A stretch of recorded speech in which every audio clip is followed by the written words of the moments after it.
Mob কিছুতেই থামছে না, মবকে থামানো যাচ্ছে না। সেনাবাহিনীর কঠোর অবস্থান সত্ত্বেও মব থামানো যাচ্ছে না, কারণ এখানে সরকারের সদিচ্ছার অভাব আছে, এমনটাই মনে করছেন অনেকেই। গতকালকে সাবেক প্রধান নির্বাচন কমিশনার নুরুল হুদার উপরে যে মব তৈরি হলো, সেই মব নিয়ে গোটা দেশে একটা অন্যরকম উত্তেজনাকর পরিস্থিতি তৈরি হয়েছে এবং প্রতিবাদের ঝড় উঠেছে।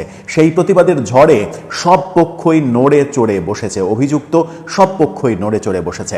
সেই সব পক্ষের নড়ে চড়ে বসার মধ্যে আমরা সরকারের নড়ে চড়ে বসার ব্যাপারটাও দেখেছি, এবং যাদের বিরুদ্ধে অভিযোগ বিএনপির কর্মীরা এই কাজ করেছে, বিএনপির নামে সেখানে স্লোগান দিয়েছে, সেই বিএনপি নেতাদের পক্ষে থেকেও আমরা এর বিরুদ্ধে অবস্থান দেখছি। তাহলে কি পরিস্থিতি পাল্টে যাবে? তাহলে কি আমরা মবের সংস্কৃতি থেকে বের হয়ে আসতে পারবো?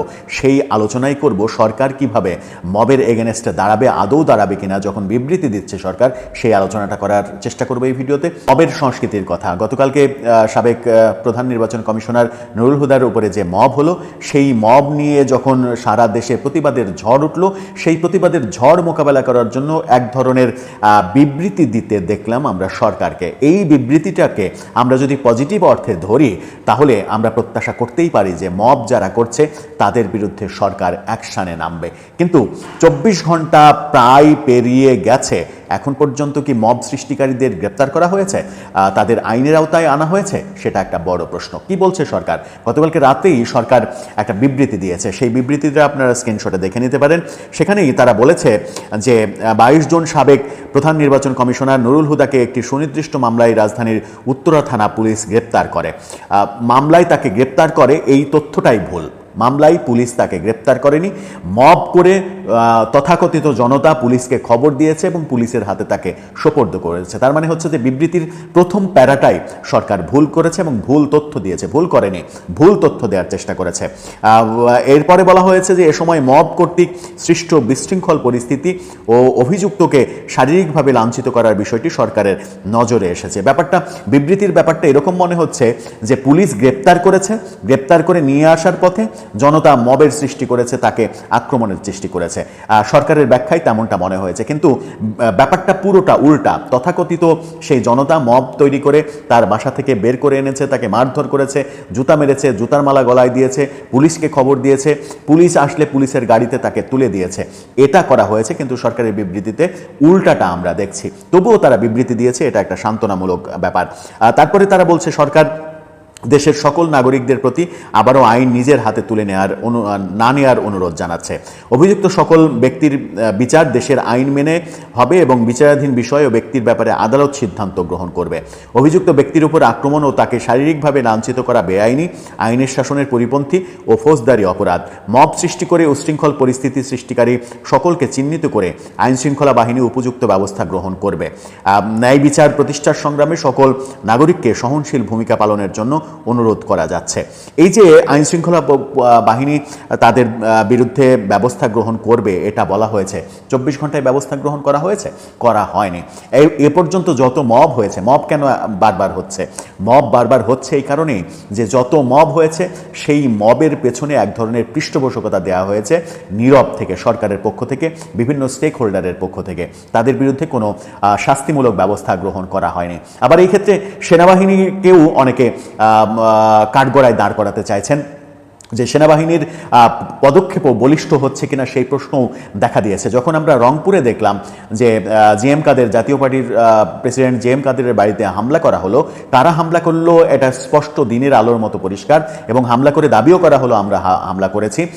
তখন সেখানে সেনাবাহিনীর পক্ষ থেকে সেনাবাহিনীর দায়িত্বপ্রাপ্ত অফিসার হামলাকারীদের তার কাছে ডাকলেন, ডেকে নিয়ে তাদেরকে দিয়ে সরি বলালেন, সরি বলায়ে ব্যাপারটা শেষ করে দিলেন।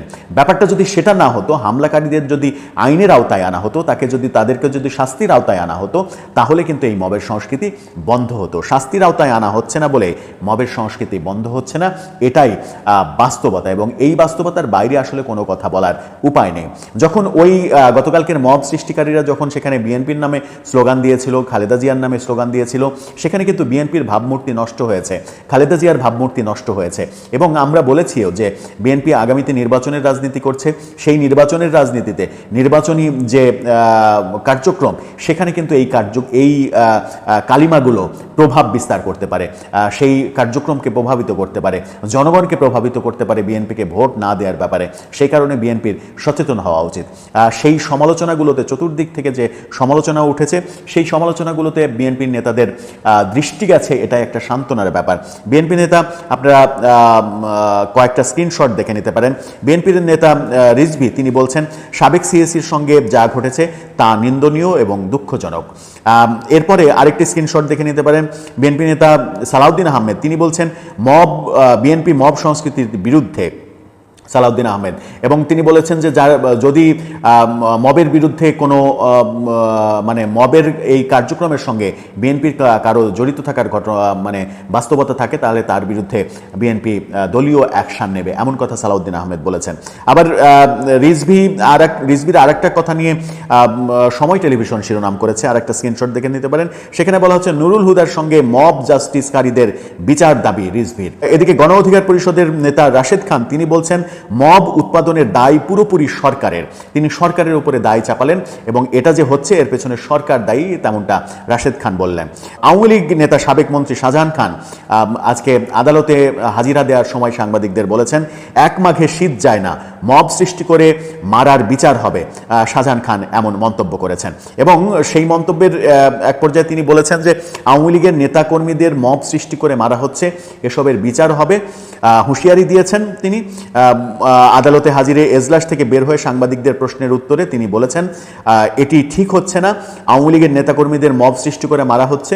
এই যে মব জাস্টিস করে মানুষ হত্যা করলো 162 জন আওয়ামী লীগের নেতাকর্মী, এক মাঘে শীত যায় না, এর বিচারও হবে, এর বিচার হবে না এটা মনে করো না।